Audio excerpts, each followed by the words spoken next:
Hey everyone, in this video I would like to share with you my experience at the Map the System Canadian Finals.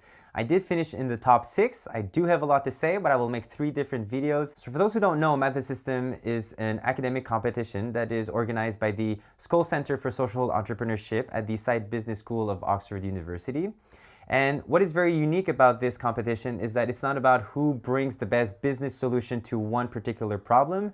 It's about how well do you understand a system, the problems it produces, where are the solutions and the levers for change. Now, if you want to learn more, I did make a video about my local final, and I will also leave a link in the description to the competition in case you want to participate next year. So to get to the Canadian final, you had to win your local final. And because there were 15 universities, we were 15 universities at the Canadian final. So this is how the weekend was organized. So first we arrived, there was a welcoming event just to meet everyone else. And then on the first day in the morning, there was an icebreaker. That was a lot of fun because they got the competitive feeling out of us. And this is super important because to bring system change, you need to be a team player. You can't just be selfish and just try to gain things.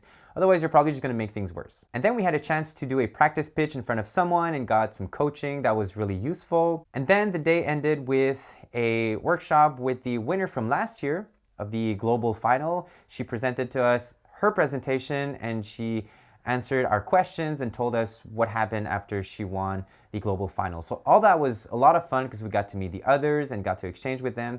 That was really appreciated. And from there we had the evening for ourselves. And so what I did for the rest of the evening is that, well, I took a nap, I worked on my presentation, and at 9:30 I went for food.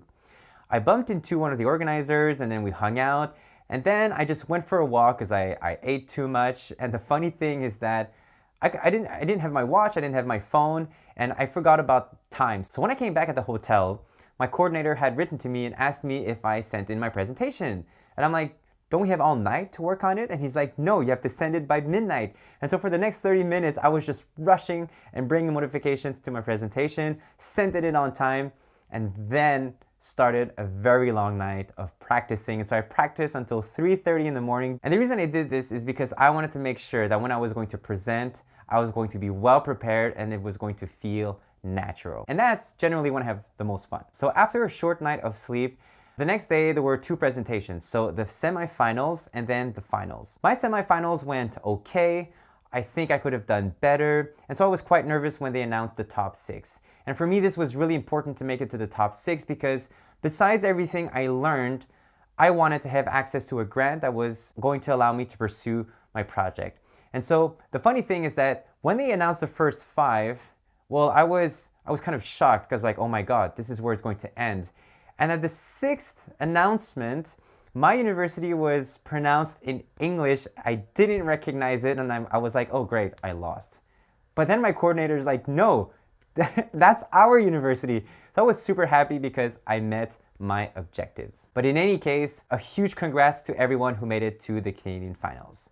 So from there, we had about an hour's wait before the final presentation and the order was, from east to west.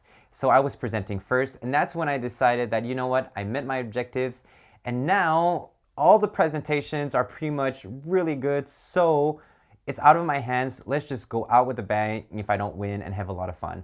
So that's what I did. I was the first one to present. I had a lot of fun. And then I could just sit, relax, and enjoy the other presentations, which by the way, they were all really, really good. After that, there was a small cocktail and we just waited like a really long time for the judges to announce who won. And it took forever because apparently it was really, really hard to judge who was going to go to the global finals.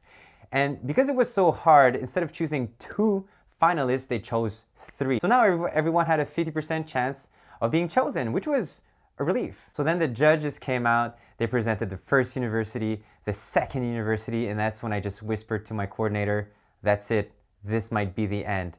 They announced the 3rd university, I wasn't chosen, and it was the end of my journey at Map the System. But I saw this as a win because I never made it to a top 6 of anything. And out of 750 teams, I think that's a really good score. So there is something to be very happy about and I do have access to the grant. So I pat myself on the shoulder and told myself, you did your best, good job. I thanked my coordinator, I congratulated everyone, shook hands with the judges, no hard feelings. This is a competition and I learned a lot and that is the main goal. I know it sounds cliche, but if you look on the positive side, I did learn a lot, and I will make a video about that. So that was it, and then we went out for food and drink. I didn't have any alcohol. Actually, I'm alcohol free since January, and the reason for this is because alcohol just brings your mood down. So that was it. The next day, took the train back home and had really great discussions with my coordinator, and now I'm wondering if I should participate again next year, because with everything I learned, maybe I should do it again. So there you have it. That was my experience at the Map the System Canadian Finals.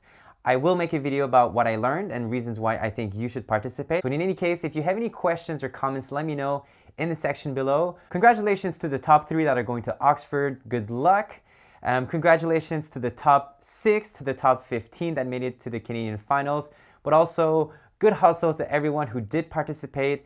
And I do encourage you to do this. It's free, so why not do it and learn? So that's it for me. Thank you so much for watching, and I'll see you in the next one.